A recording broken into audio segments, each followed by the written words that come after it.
ಎಲ್ಲರಿಗೂ ಮತ್ತೊಮ್ಮೆ ಸ್ವಾಗತ. Hi, hello, good evening. So ನಾವಿವತ್ತು ಮಾತಾಡೋ ಟಾಪಿಕ್ಕು ಫಂಕ್ಷನ್ಸ್. ಸೊ ಆಲ್ರೆಡಿ ನಾವು ಅರೇಸ್ ನೋಡಿದ್ದೀವಿ, ಡಿಸಿಷನ್ ಮೇಕಿಂಗ್ ಸ್ಟೇಟ್ಮೆಂಟ್ಸ್ ನೋಡಿದ್ದೀವಿ, ಲೂಪ್ಸ್ ನೋಡಿದ್ದೀವಿ, ವೇರಿಯೇಬಲ್ಸ್ಗಳೆಲ್ಲ ನೋಡಿದ್ದೀವಿ. ಇವತ್ತು ನಾವು ನೋಡ್ತಾ ಇದ್ದೀವಿ ಫಂಕ್ಷನ್ಸ್. ಆಮೇಲೆ ಶೆಲ್ ಸ್ಕ್ರಿಪ್ಟಿಂಗಲ್ಲಿ ನಾನು ಇದೇ ಲಾಸ್ಟ್ ಟಾಪಿಕ್ ಮಾತಾಡೋದು. ನೆಕ್ಸ್ಟ್ ಮುಂದೆ ಹೋಗ್ತೀನಿ, ಯಾಕೆಂದರೆ ನಾನು ಇದನ್ನೇ ತುಂಬ ಹೇಳ್ತಾ ಇದ್ದರೆ ದಿಸ್ ಈಸ್ ನೆವರ್ ಎಂಡಿಂಗ್, ತುಂಬ ಟೈಮ್ ತೊಗೊಳುತ್ತೆ. ನನ್ನ ಐಡಿಯಾ ಇದ್ದಿದ್ದು ಡೆವಾಪ್ಸ್ ಟೂಲ್ಸ್ ಬಗ್ಗೆ ಹೇಳಬೇಕಂತ, but I wanted to touch on ಎಲ್ಲ ಯಾವ್ಯಾವ ಟೂಲ್ಸ್ ಇನ್ಕ್ಲೂಡ್ ಆಗುತ್ತೆ ಡೆವಾಪ್ಸ್ ಕಲಿಯೋಕ್ಕೆ. ಬೇಸಿಕ್ಸ್ ಆಗಿ ಏನೇನು ಬೇಕು ಎಲ್ಲ ಫಸ್ಟ್ ಸ್ಕ್ರ್ಯಾಚಿಂದ ಹೇಳಬೇಕು, ಸೊ ದಟ್ ಹೊಸದಾಗಿ ಫೀಲ್ಡಿಗೆ ಬರ್ತಿರೋರ್ಗು ಹೆಲ್ಪ್ ಆಗಬೇಕು. ಆಲ್ರೆಡಿ ಡೆವಾಪ್ಸ್ ಆಗಿಬಿಟ್ಟಿರ್ತಾರೆ ಸಿಸ್ಟಮ್ ಅಡ್ಮಿನಿಂದ, ಬಟ್ ಅವ್ರಿಗೆ ಸಮ್ ಬೇಸಿಕ್ಸ್ ಮಿಸ್ ಆಗಿರುತ್ತೆ, ಅಥವಾ ಕ್ಯೂ ಎಯಿಂದ ಡೆವಾಪ್ಸ್ ಹೋಗಿರ್ತಾರೆ, ಈ ಬೇಸಿಕ್ಸ್ ನಾಲೆಡ್ಜ್ ಎಲ್ಲ ಅವ್ರಿಗೆ ಮಿಸ್ ಆಗಿದೆ ಅನಿಸ್ತಾ ಇರುತ್ತೆ. ಸೊ ಅವ್ರಿಗೆಲ್ಲ ಹೆಲ್ಪ್ ಆಗಲಿ ಅಂತ ನಾನು ಶೆಲ್ ಸ್ಕ್ರಿಪ್ಟಿಂಗು ಶೆಲ್ಲೆಲ್ಲ ಹೇಳಿದ್ದು. ಸೊ ಮುಂದೆ ಈ ಫಂಕ್ಷನ್ಸ್ ಆದಮೇಲೆ ನಾನು ಇಲ್ಲಿಗೆ ಶೆಲ್ ಸ್ಕ್ರಿಪ್ಟಿಂಗ್ ಸ್ಟಾಪ್ ಮಾಡ್ತೀನಿ. ಇದರೊಳಗೂ ನಿಮ್ಗೆ ಏನಾರು ಎಕ್ಸ್ಪ್ಲನೇಷನ್ಸ್ ಬೇಕು ಅಂದರೆ ಕಮೆಂಟ್ ಮಾಡಿ, ಖಂಡಿತ ಅದ್ರ ಬಗ್ಗೆ ಕವರ್ ಮಾಡ್ತೀನಿ. ಸದ್ಯಕ್ಕೆ ನಂದು ಇದು ಲಾಸ್ಟ್ ಟಾಪಿಕ್ ಶೆಲ್ ಸ್ಕ್ರಿಪ್ಟಿಂಗಲ್ಲಿ. ಹಿಂದಿಂದ ಯಾವುದೂ ನೋಡಿಲ್ಲ ಅಂದರೆ ದಯವಿಟ್ಟು ನೋಡಿ ಅನ್ಸುತ್ತೆ.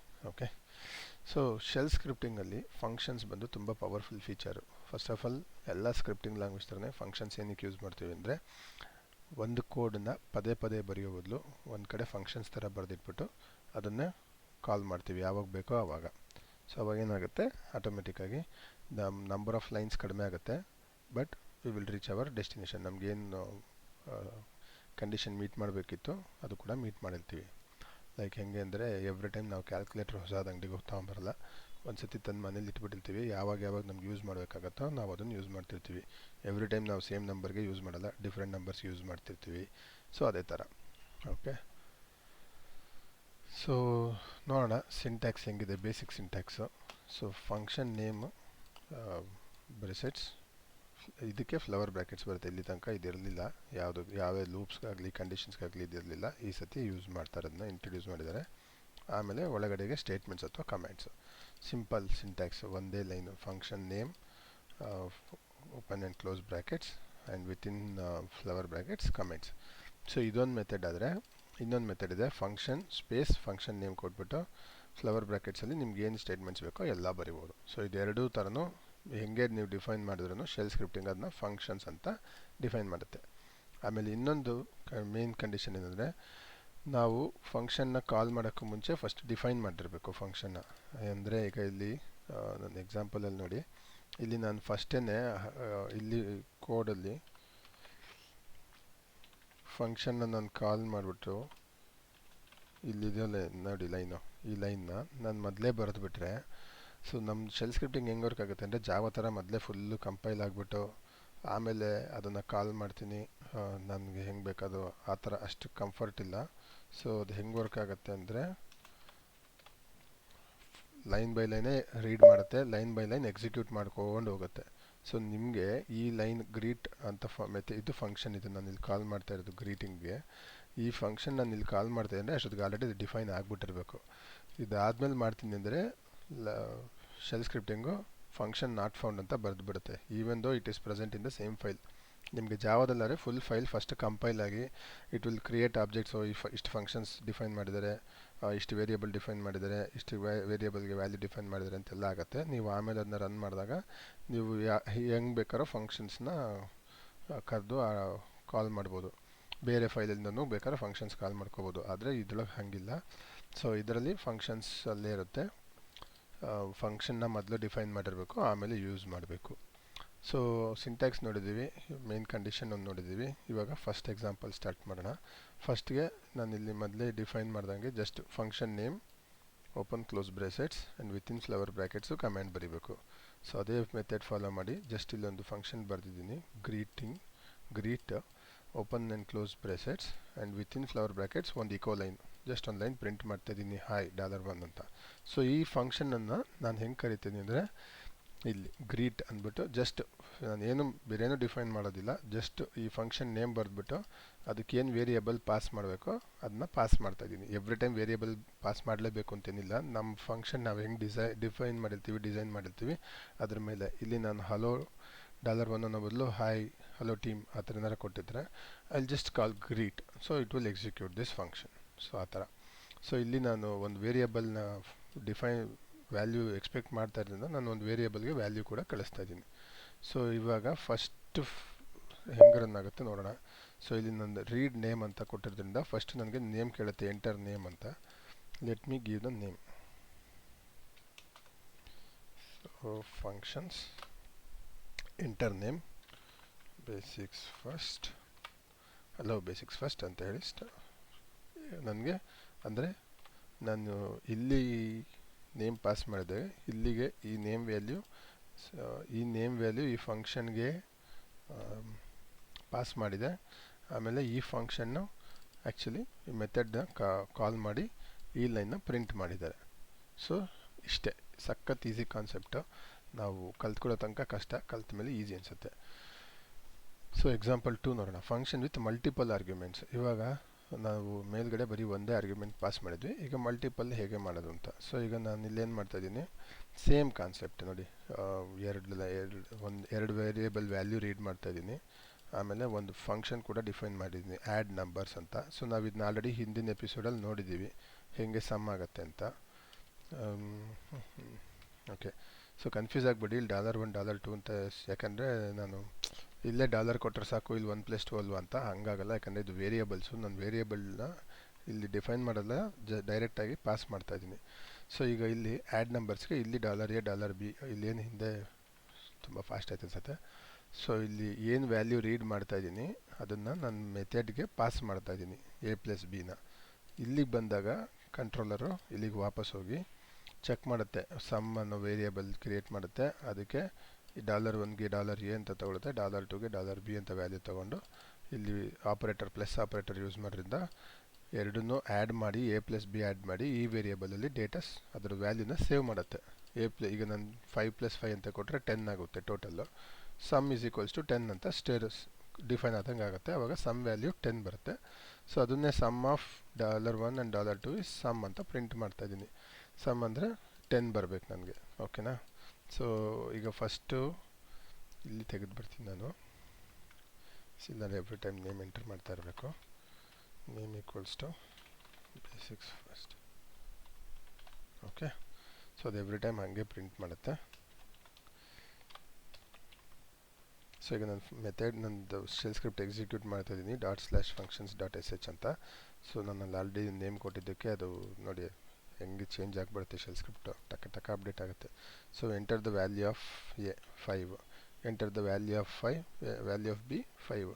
ಸೊ ಎರಡೂ ರೀಡಾಗಿ ನನಗೇನು ಬಂತು, the sum of 5 and 5 is 10. Okay, so ಎರಡು ವೇರಿಯೇಬಲ್ ವ್ಯಾಲ್ಯೂನ ನಾನು ನನ್ನ ಫಂಕ್ಷನ್ಗೆ ಪಾಸ್ ಮಾಡಿದ್ದೀನಿ. ಸೊ ಇಲ್ಲಿದ್ದೀವಿ ಈಗ, ಸೊ ಎಕ್ಸಾಂಪಲ್ 2 ಅಲ್ಲಿದ್ದೀವಿ. ಸೊ ಎರಡು ವ್ಯಾಲ್ಯೂ ಪಾಸ್ ಆಯಿತು, ಇದು ಎಕ್ಸಿಕ್ಯೂಟ್ ಆಗಿ ನನಗೆ ಡಿಸೈರ್ಡ್ ಔಟ್ಪುಟ್ ಕೂಡ ಬಂದಿದೆ.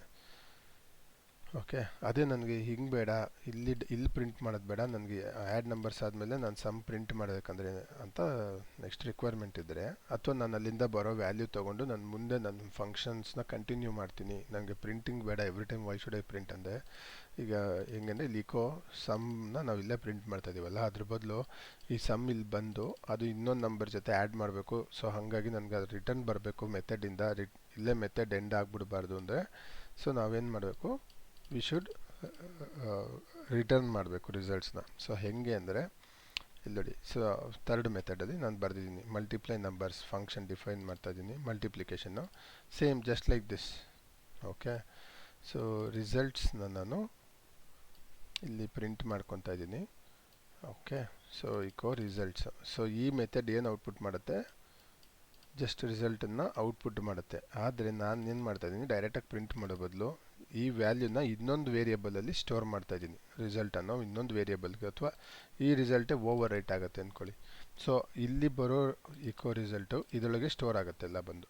ಸೊ ನಾನು ಇಲ್ಲಿ ನನ್ನ ಮೆಥಡ್ನ ಕಾಲ್ ಮಾಡ್ತಾಯಿದ್ದೀನಿ, $ಸಿಂಬಲ್ ಹಾಕಿಬಿಟ್ಟು ನಾನು ಇದನ್ನೇ ವೇರಿಯೇಬಲ್ ಥರ ಕಳಿಸ್ತಾ ಇದ್ದೀನಿ, ಫುಲ್ ನನ್ನ ಮೆಥಡ್ ಮತ್ತು ವೇರಿಯೇಬಲ್ಸ್ನ same number same values.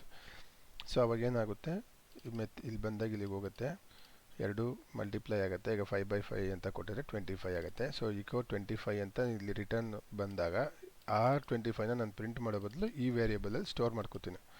So store ಮಾಡಿದ್ಮೇಲೆ ಈ ರಿಸಲ್ಟ್ಸ್ನ ನಾನು ಹೆಂಗೆ ಬೇಕಾದ್ರೆ ಯೂಸ್ ಮಾಡ್ಬೋದು, ಮುಂದೆ ಇನ್ಯಾವುದೋ ನಂಬರ್ಗೆ ಆ್ಯಡ್ ಮಾಡೋದಕ್ಕೋ ಅಥವಾ ಡಿವೈಡ್ ಮಾಡೋದಕ್ಕೋ ಹೆಂಗಾರು ಯೂಸ್ ಮಾಡ್ಬೋದು. ಬಟ್ ನಾನು ಇಲ್ಲಿಗೆ ನಿಲ್ಲಿಸ್ಬಿಟ್ಟು ನಾನು ಪ್ರಿಂಟ್ ಮಾಡ್ತಾಯಿದ್ದೀನಿ, the result of multiplication is result ಅಂತ. ಸೊ ಎಕ್ಸಿಕ್ಯೂಟ್ ಮಾಡ್ತೀನಿ ಥರ್ಡ್ ಎಕ್ಸಾಂಪಲ್ನ. ಫಂಕ್ಷನ್ನು enter the value of A 5, value of B 5. So ನಾವು ಫಸ್ಟ್ ಸೆಕೆಂಡ್ ಎಕ್ಸಾಂಪಲ್ ಬಿಟ್ಬಿಡೋಣ, ಥರ್ಡ್ ಎಕ್ಸಾಂಪಲ್ ನೋಡೋಣ. ಥರ್ಡ್ ಎಕ್ಸಾಂಪಲ್ ಈಗ ನಾವು ಡೀಟೇಲಾಗಿ ಡಿಸ್ಕಸ್ ಮಾಡಿದ್ದು. ಸೊ ನೋಡಿ 5 5 25 ಅಂತಲೂ ವ್ಯಾಲ್ಯೂ, ಸೇಮ್ ವ್ಯಾಲ್ಯೂ. ನಾವು ಡೈರೆಕ್ಟಾಗಿ ಅಲ್ಲೇ ಪ್ರಿಂಟ್ ಮಾಡೋ ಬದಲು ಆ ವ್ಯಾಲ್ಯೂನ ರೀಡ್ ಮಾಡಿ ಇನ್ನೊಂದು ವೇರಿಯೇಬಲಲ್ಲಿ ಸ್ಟೋರ್ ಮಾಡಿಬಿಟ್ಟು ಅಲ್ಲಿ ಪ್ರಿಂಟ್ ಮಾಡ್ತಾಯಿದ್ದೀವಿ. ಅಥವಾ ನಾನು ಬೇಕಾದ್ರೆ ಹಿಂಗೂ ಮಾಡ್ಬೋದು ಏನು. ಸೊ ಈಗ ನೋಡಿ, ಮತ್ತೆ ನಾನು ಇನ್ನೊಂದು ಯಾವ್ದಾರ ಒಂದು ಹೊಸ ವೇರಿಯೇಬಲ್ 1 ಅನ್ನೋದಕ್ಕೆ ನಾನೇನು ಮಾಡ್ಬೋದು, is equals to dollar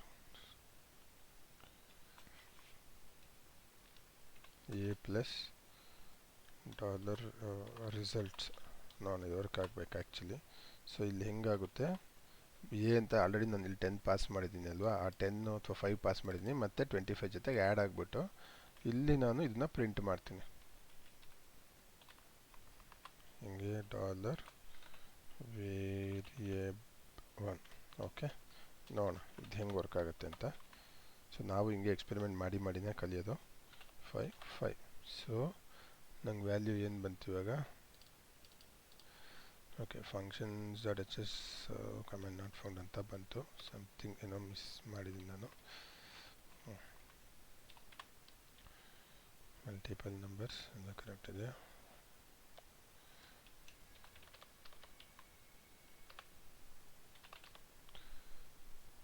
so ಅಂತ ಅದೊಂದು ಸ್ಪೇಸ್ ಕೊಟ್ಟಿದ್ದಕ್ಕೆ ನನಗೆ ವ್ಯಾಲ್ಯೂ ಬಂದಿರಲಿಲ್ಲ. ಇದು ಒಳ್ಳೆಯದಾಯಿತು, ಎರಡು ಬಂದಿದ್ದು. ಸೊ ಲೈನೆಕ್ಸಲ್ಲಿ ಈಕ್ವಲ್ಸ್ ಆದಮೇಲೆ ನೀವು ಸ್ಪೇಸ್ ಕೊಟ್ಟರೆ ಅದನ್ನ ನಲ್ ಅಂತ ಕನ್ಸಿಡರ್ ಮಾಡುತ್ತೆ. ಓಕೆ, ಸ್ಪೇಸ್ ತುಂಬ ಇಂಪಾರ್ಟೆಂಟು, ವ್ಯಾಲ್ಯೂ ಅಸೈನೇ ಆಗೋದಿಲ್ಲ. ಸೊ ಸ್ಪೇಸ್ ಕೊಡಬೇಡಿ ಈಕ್ವಲ್ಸ್ ಆದಮೇಲೆ. ಈ ಮಿಸ್ಟೇಕ್ ಮಾಡಿದ್ದು ಒಂಥರ ಒಳ್ಳೆಯದೇ ಆಯಿತು, ನಿಮಗೆ ಹೇಳಕ್ಕೆ ನನಗೆ ಇನ್ನೂ ಒಂದು ಎಕ್ಸ್ಟ್ರಾ ಟಾಪಿಕ್ ಕೂಡ ಕವರ್ ಮಾಡ್ದಂಗೆ ಆಯಿತು, ಕಂಡೀಷನ್. ಸೊ ಈಗ ನಾವು ಎಕ್ಸ್ಪೆಕ್ಟ್ ಮಾಡ್ದಂಗೆ 5 ಮತ್ತು 5 ವ್ಯಾಲ್ಯೂ ಪಾಸ್ ಮಾಡಿದ್ವಿ ನಾವು. 5 ಮತ್ತು 5 ಅಂದರೆ 5 5 25, 25 ಪ್ಲಸ್ 5 30 ಆ್ಯಡ್ ಮಾಡಿದ್ವಿ. ಸೊ ಈ ಥರ ವ್ಯಾಲ್ಯೂಸ್ನ ಫಂಕ್ಷನ್ದ ರಿಟರ್ನ್ ತೊಗೊಂಡು ಅದನ್ನು ಮತ್ತೆ ಪ್ರೋಸೆಸ್ ಕೂಡ ಮಾಡ್ಬೋದು. ಅದಕ್ಕೆ ರಿಟರ್ನ್ ಮಾಡೋದು, ಇಲ್ಲಾಂದರೆ ಅಲ್ಲೇ ಡೈರೆಕ್ಟಾಗಿ ಪ್ರಿಂಟ್ ಮಾಡ್ಬೋದಿತ್ತು. ಸೊ ಇದು example 3. So hope it is clear. Next ನಾವು ಎಕ್ಸಾಂಪಲ್ 4ಗೆ ಹೋಗೋಣ, ಇದನ್ನ ಹೆಂಗೆಲ್ಲ ಫಂಕ್ಷನ್ಸ್ ಯೂಸ್ ಮಾಡ್ಬೋದು ಅಂತ. ಸೊ ಈ ಫಂಕ್ಷನಲ್ಲಿ ನಾವು ಕಂಡೀಷನಲ್ ಲಾಜಿಕ್ ಯೂಸ್ ಮಾಡ್ತಾಯಿದ್ದೀವಿ, ಅಂದರೆ ಟು ಚೆಕ್ ಸಮಥಿಂಗ್. ಸೊ ಈ ನಂಬರ್ ಇವನ್ನ ಆಡ ಚೆಕ್ ಮಾಡೋಣ ಅಂತ. ಸೊ ಈಗ ಏನು ಮಾಡ್ತಾಯಿದ್ದೀನಿ ನಾನು, ಇಲ್ಲೊಂದು ಮೆಥಡ್ ಅಥವಾ ಫಂಕ್ಷನ್ ಡಿಫೈನ್ ಮಾಡ್ತಾಯಿದ್ದೀನಿ. ಇದರೊಳಗೆ ನಾನು if else if condition use ಮಾಡಿದ್ದೀನಿ. ಇಫ್ ಎಲ್ಸ್ ಇಫ್ ಆಲ್ರೆಡಿ ನಾನು ಎಕ್ಸ್ಪ್ಲೇನ್ ಮಾಡಿದ್ದೀನಿ ಡಿಸಿಷನ್ ಮೇಕಿಂಗ್ ಅನ್ನೋ ಟ್ಯುಟೋರಿಯಲ್ಸಲ್ಲಿ, ಅಲ್ಲಿ ನೋಡಿ ಹೆಂಗೆ ವರ್ಕ್ ಆಗುತ್ತೆ ಅಂತ. So if else if mod of 2 is equals to 0, then value mod of 2 is equals to 0, then 1 is even, ಇಲ್ಲ ಅಂದರೆ odd. ಸೊ ಈ ಕಂಡೀಷನ್ನು ನಾನು 2 ಸತಿ ನನ್ನ ಮೆಥಡ್ ಕಾಲ್ ಮಾಡ್ತಾಯಿದ್ದೀನಿ ಫಾರ್ ಡಿಫ್ರೆಂಟ್ ವೇರಿಯೇಬಲ್ಸ್. ಸೊ ಗೊತ್ತಾಯ್ತಲ್ಲ. ಸೊ ನಾನು ಎವ್ರಿ ಟೈಮು ಇದನ್ನೇ ಈಗ ಹೇಗೆ ನಾನು ಫೈಂಡ್ ಔಟ್ ಮಾಡಬೇಕು ಅಂದಾಗ ಈ ಫಂಕ್ಷನ್ ಬರೆದು, ಮತ್ತು ಬಿಗೂ ವೆದರ್ ಇಟ್ಸ್ ಆಡ್ ಈವನ್ ಅಂತ ಬರಿಬೇಕು ಅಂದಾಗೂ ಇಷ್ಟು ಕೋಡ್ ಬರೆಯೋ ಬದಲು ಒಂದು ಸತಿ ಕೋಡ್ ಬರಿತೀವಿ, ಮಲ್ಟಿಪಲ್ ಟೈಮ್ಸ್ ಎಕ್ಸಿಕ್ಯೂಟ್ ಮಾಡ್ಕೋತೀವಿ. Just method name variable. So ಈಗ ನೋಡೋಣ ಬನ್ನಿ, ಇದರೊಳಗೆ ಈವನ್ ಯಾವುದು ಆಡ್ ಯಾವುದು ಅಂತ ಕಂಡುಹಿಡಿದ್ಬಿಡೋಣ. ಸೊ ಫಂಕ್ಷನ್ ಎಕ್ಸಿಕ್ಯೂಟ್ ಮಾಡ್ತೀನಿ. ಈ ಸತಿ ನಾನು ಕಳಿಸ್ಬೇಕಾದ್ರೆ ನಂಬರ್ ಡಿಫ್ರೆಂಟಾಗಿ ಕಳಿಸ್ತೀನಿ, 3 ಮತ್ತು 4. ಸೊ ಇವಾಗ ಏನಾಯಿತು, ಫಂಕ್ಷನ್ ಕಾಲ್ ಆಯಿತು. 3 ಇಸ್ ಎ ಆಡ್ ನಂಬರ್, ಯಾಕಂದರೆ mod of 2 0 ಬರಲ್ಲ. 4 is N even number, mod of 2 0 ಬರುತ್ತೆ. ಸೊ ಹಾಗಾಗಿ 4 ಈವನ್ನು 4 ಆಡು. ಸೊ ಇದು ಬಂದು ನಾವು ಒಂದು ಫಂಕ್ಷನ್ನು, ಆ ಫಂಕ್ಷನಲ್ಲಿ ಕಂಡೀಷನ್ ಚೆಕ್ ಮಾಡಿದ್ವಿ. ಸೊ ಈ ಥರ ಎಲ್ಲ ಕಂಡೀಷನ್ಸ್ನ ಚೆಕ್ ಮಾಡ್ಬೋದು. ಓಕೆನಾ. ಸೊ ಸೇಮ್ ಕಂಡೀಷನ್ ಹೆಂಗೆ ಯೂಸ್ ಮಾಡ್ತೀವೋ ಅದೇ ಥರ ಲೂಪ್ಸ್ ಕೂಡ ಯೂಸ್ ಮಾಡ್ಬೋದು. ಸೊ ಲೂಪ್ಸಲ್ಲಿ ಯಾವ್ದು ಮಾಡಿದ್ದೀವಿ, for loop I in sequence $i. So ಇದು ಹೆಂಗಂದರೆ ಪ್ರಿಂಟ್ ನಂಬರ್ ಅಂತ ಒಂದು ಮೆಥಡ್ ಡಿಫೈನ್ ಮಾಡಿದ್ದೀವಿ, ಅದರೊಳಗೆ ಫಾರ್ ಲೂಪ್ ಯೂಸ್ ಮಾಡಿದ್ದೀವಿ. ಸೊ ಫಾರ್ ಲೂಪಲ್ಲಿ ಲೂಪ್ಸ್ ಕೂಡ ನಾನು ಪ್ರೀವಿಯಸ್ ವೀಡಿಯೋದಲ್ಲಿ ಎಕ್ಸ್ಪ್ಲೇನ್ ಮಾಡಿದ್ದೀನಿ, ನೋಡಿ ಹೆಂಗೆ ವರ್ಕ್ ಆಗುತ್ತೆ ಅಂತ. ಫಾರಲ್ಲಿ ಐ ಇನಿಷಿಯೇಟ್ ಮಾಡಿದ್ದೀವಿ, ಸೀಕ್ವೆನ್ಸು 1 ಹಿಡಿದು $i ಅಂದರೆ $1 ಅಂದರೆ ನಾವು ಏನು ವೇರಿಯಬಲ್ ನಂಬರ್ ಪಾಸ್ ಮಾಡ್ತಿದ್ವಿ ಅಲ್ಲಿ ತನಕ ಪ್ರಿಂಟ್ ಮಾಡು ಅಂತ. ಸೊ ಒಂದು ಸತಿ ಇದಾದಮೇಲೆ printing sequence for A, printing sequence for B. So ನಾನು ಎರಡು ಸತಿ ಜಸ್ಟ್ ಲೈಕ್ ಪ್ರೀವಿಯಸ್ ಎಕ್ಸಾಂಪಲ್ ನಾನು ಎರಡು ಸತಿ ಎರಡು ವೇರಿಯಬಲ್ ಕೊಟ್ಬಿಟ್ಟು ವ್ಯಾಲ್ಯೂಸ್ನ ಪ್ರಿಂಟ್ ಮಾಡ್ತಾ ಇದ್ದೀನಿ. ಸೊ ನೋಡೋಣ ಬನ್ನಿ ಹೆಂಗೆ ವರ್ಕ್ ಆಗುತ್ತೆ ಅಂತ. ಸೊ ನಾನು ಸೇಮ್ ಮೆಥಡು ವೇರಿಯಬಲ್ ಎಗೂ ಕಾಲ್ ಮಾಡ್ತೀನಿ, ವೇರಿಯಬಲ್ ಬಿಗೂ ಕಾಲ್ ಮಾಡ್ತೀನಿ, ಬೇರೆ ಬೇರೆ ನಂಬರ್ಸ್ ನಾನು ಕಳಿಸ್ತೀನಿ ಈಗ. ಸೊ ಮೆಥಡ್ ಎಗೆ ನಾನು ಸ್ವಲ್ಪ ದೊಡ್ಡ ನಂಬರ್ ಕೊಡ್ತೀನಿ 7, ಬಿಗೆ ಚಿಕ್ಕ ನಂಬರ್ ಕೊಡ್ತೀನಿ, ಡಿಫ್ರೆನ್ಸ್ ಗೊತ್ತಾಗಬೇಕಲ್ಲ ನಮಗೆ. ಸೊ ಸೀಕ್ವೆನ್ಸ್ ಪ್ರಿಂಟ್ ಆಯಿತು ನೋಡಿ. ಫಂಕ್ಷನ್ ಒಳಗಡೆಗೆ ಫಾರ್ ಲೂಪ್ ಎಕ್ಸಿಕ್ಯೂಟ್ ಆಗಿ ಆಚೆಗೆ ಬಂದು ಮತ್ತೆ ಫಂಕ್ಷನನ್ನು ಕಾಲ್ ಮಾಡಿದಾಗ ಮತ್ತೆ ಫಾರ್ ಲೂಪಲ್ಲಿ ಹೋಗಿ ಪ್ರಿಂಟ್ ಮಾಡಿ ಅಲ್ಲಿಂದ ಆಚೆಗೆ ಬಂದು ಕಂಪ್ಲೀಟಾಗಿ ನಮಗೆ ಪ್ರಿಂಟ್ ಕೊಟ್ಟಿದೆ. ನಾವು ಎಕ್ಸಾಂಪಲ್ ಫೈಲ್ ನಾವು ಹೆಂಗೆ ಎಕ್ಸ್ಪೆಕ್ಟ್ ಮಾಡಿದ್ವಿ ಸೀಕ್ವೆನ್ಸು ಅದೇ ಥರ 7 ಟೈಮ್ಸ್ ಪ್ರಿಂಟ್ ಮಾಡುತ್ತೆ. 8th ವ್ಯಾಲ್ಯೂ ಬಂದಾಗ ಆ ಲೂಪಿಂದ ಆಚೆಗೆ ಬಂದು ಆ ಫಂಕ್ಷನಿಂದ ಮತ್ತೆ ಕಂಟ್ರೋಲರು ವಾಪಸ್ ಈ ಲೈನಿಗೆ ಬಂದಿರುತ್ತೆ, ಈ ಲೈನಿಗೆ ಬರುತ್ತೆ. ಮತ್ತೆ ಕಂಟ್ರೋಲರ್ ಇದು ಪ್ರಿಂಟ್ ಮಾಡಿ ಇಲ್ಲಿಗೆ ಬಂದಾಗ ಮತ್ತೆ ಇಲ್ಲಿಗೆ ಹೋಗಿ ಮತ್ತೆ ಈ ಲೂಪ್ ಎಲ್ಲ ಎಕ್ಸಿಕ್ಯೂಟ್ ಆಗಿ ಮತ್ತೆ ಯಾವಾಗ ಅದು 3 ಇಂದ 4 ಆಗುತ್ತೆ ಆವಾಗ ಆಚೆಗೆ ಬಂದು ಕಂಟ್ರೋಲರ್ ಮುಂದೆ ಹೋಗುತ್ತೆ. ಸೊ ಹಾಗೆ ಓಕೆನಾ. So hope it is clear. ತುಂಬ ಕನ್ಫ್ಯೂಷನ್ ಆಗಿದ್ದರೆ ಲೆಟ್ ಮಿ ನೋ, ಇಂಡಿವಿಜುವಲ್ ಆಗಿ ಮತ್ತೆ ಎಕ್ಸ್ಪ್ಲೇನ್ ಮಾಡ್ತೀನಿ ಕಾನ್ಸೆಪ್ಟ್ಸ್, ಅಥವಾ ಸ್ಲೋ ಆಗಿ ಕೇಳಿಸ್ಕೊಳ್ಳಿ. ಆದಷ್ಟು ಕನ್ನಡದಲ್ಲೇ ಎಕ್ಸ್ಪ್ಲೇನ್ ಮಾಡ್ತಾಯಿದ್ದೀನಿ, ಈಸಿಯಾಗಿ ಅರ್ಥ ಆಗೋ ಥರ ಎಕ್ಸ್ಪ್ಲೇನ್ ಮಾಡ್ತಾಯಿದ್ದೀನಿ. Hope you are understanding. So next using functions for code reusability. So ಇವಾಗ ಇಷ್ಟೇ ತನಕ ನಾವು ಬರೀ ನಂಬರ್ಸ್ ಮೇಲೆ ಮಾತ್ರ ಪ್ರೋಸೆಸ್ ಮಾಡಿದ್ವಲ್ಲ, ಇವಾಗ ನಮಗೆ ಯಾವುದೋ ಒಂದು ಫೈಲ್ ಇರುತ್ತೆ ಅಂದ್ಕೊಳ್ಳಿ, every day some file generate ಆಗುತ್ತೆ. ಆ ಫೈಲ್ನ ನಾವು ಬ್ಯಾಕಪ್ ತೊಗೋಬೇಕು, ಲಾಗ್ ಫೈಲ್ಸ್ ಇರ್ಬೋದು ಅಥವಾ ಯಾವುದೋ ಒಂದು ಫೈಲ್ ಎವ್ರಿ ಡೇ ಕ್ಲೈಂಟ್ಸ್ ಒಂದು ಯಾವುದೋ ಒಂದು ಫೈಲ್ನ ನಮ್ಮ ಸರ್ವರ್ಗೆ ಮೂವ್ ಮಾಡ್ತಾ ಇರ್ತಾರೆ. ಅದನ್ನು ಪ್ರೋಸೆಸ್ ಮಾಡೋಕ್ಕೂ ಮುಂಚೆ ಒಂದು ಬ್ಯಾಕಪ್ ತೊಗೊಂಡು ಫೈಲ್ನ ಅಪ್ಡೇಟ್ ಮಾಡ್ತೀವಿ. ಇನ್ ಕೇಸ್ ಅದೇನಾರ ಇಶ್ಯೂ ಬಂದರೆ we will have A backup, ಆಯಿತಾ. ಸೊ ಆ ಥರ ಎಲ್ಲ ರಿಕ್ವೈರ್ಮೆಂಟ್ಸ್ ಇರುತ್ತೆ ರಿಯಲ್ ಟೈಮಲ್ಲಿ ತುಂಬಾ. ಸೊ ಫಂಕ್ಷನ್ಸ್ನ ನಾವು ಹೆಂಗೆ ಯೂಸ್ ಮಾಡ್ತೀವಿ ಅಂದರೆ ನಾವು only not for numbers, also for files ಕೂಡ ನಾವು ಯೂಸ್ ಮಾಡ್ಬೋದು. ಫೈಲ್ಸ್ ಕೂಡ ಪಾಸ್ ಮಾಡಿದ್ದೀವಿ. ಸೊ ಇಲ್ಲಿ ನೋಡಿ, ಫಸ್ಟ್ ಒಂದು ಮೆಥಡ್ ಡಿಫೈನ್ ಮಾಡಿದ್ದೀನಿ, ಬ್ಯಾಕಪ್ ಫೈಲ್ ಅಂತ ಒಂದು ಫಂಕ್ಷನ್ನು. ಅದರಲ್ಲಿ ಇಫ್ ಕಂಡೀಷನ್ ಹಾಕಿದ್ದೀನಿ. ಇಫ್ ಫೈಲ್ ಇದ್ದರೆ ಬ್ಯಾಕಪ್ ಅದು ಫೈಲ್ ಇದ್ದರೆ ಬ್ಯಾಕಪ್ ತೊಗೊಂಡು, ಅಂದರೆ C P command, copy command, file name ಇದು $1 ಅಂದರೆ ಫೈಲ್ ನೇಮ್ ಇಲ್ಲಿಂದ ಪಾಸ್ ಮಾಡ್ತೀನಲ್ಲ ಅದು ಇಲ್ಲಿಗೆ ಬರುತ್ತೆ. ಇಲ್ಲಿಗೆ ಬಂದಾಗ ಇದಕ್ಕೆ ಅಸೈನ್ ಆಗಿರುತ್ತೆ $1 ಅಂದರೆ ಇದು. Okay, C P loops.sh loop.sh.bak ಅಂತ ಒಂದು ಬ್ಯಾಕಪ್ಗೆ ಕಮ್ಯಾಂಡ್ ಬರಿತಾ ಇದ್ದೀನಿ, ಕಾಪಿ ಕಮ್ಯಾಂಡ್ ಬರ್ಕೋತಾ ಇದ್ದೀನಿ. ಅದಾದಮೇಲೆ ಬ್ಯಾಕಪ್ ಕ್ರಿಯೇಟೆಡ್ ಅಂತಲೂ ಬರಿತೀನಿ.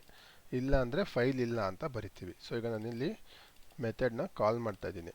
ಓಕೆ, ಎರಡು method, same method for 2 files. ನಾನು 2 ಫೈಲ್ಗೆ ಕಾಲ್ ಮಾಡ್ತಾ ಇದ್ದೀನಿ. ಸೊ loops.sh ಅನ್ನೋದಿದೆ, testq.sh ಅನ್ನೋದಿಲ್ಲ. ಸೊ ನನಗೆ ಫಸ್ಟ್ ಟೈಮು ಇದನ್ನು ಬ್ಯಾಕಪ್ ತೊಗೋಬೇಕು, ಇದಕ್ಕೆ ಫೈಲ್ ಡಸ್ ನಾಟ್ ಎಕ್ಸಿಸ್ಟ್ ಅಂತ ಪ್ರಿಂಟ್ ಆಗಬೇಕು.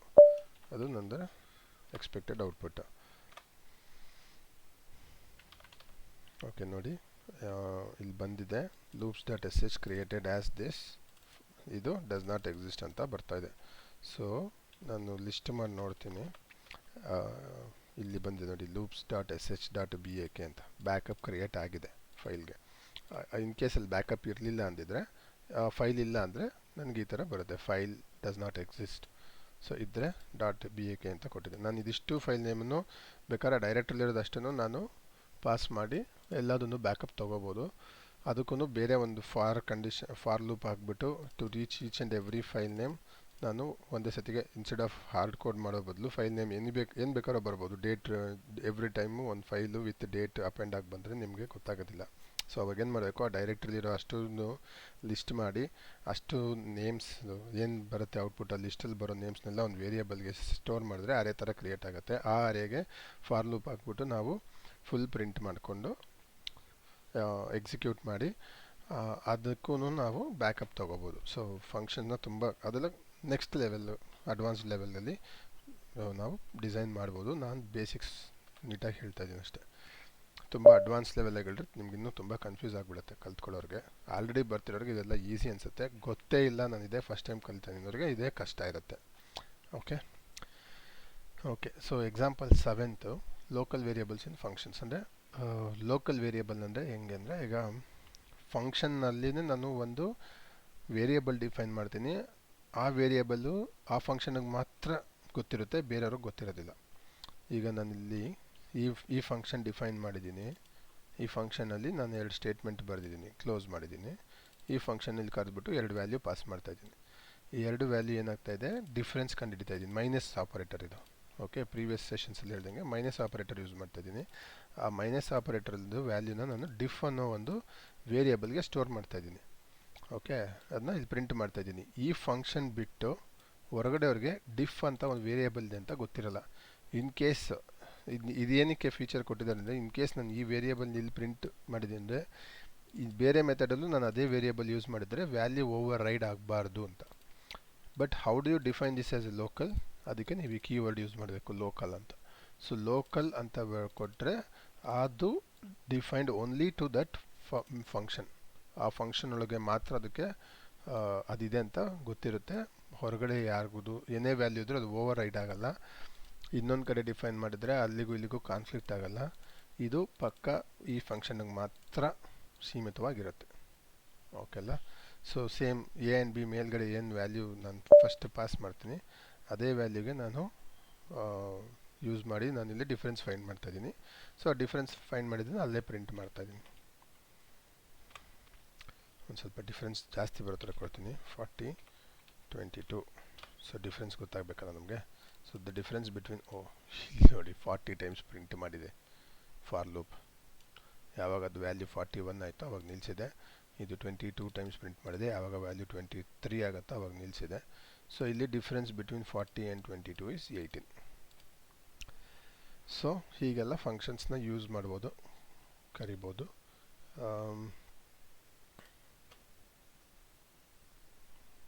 Okay, so this is functions, these are functions.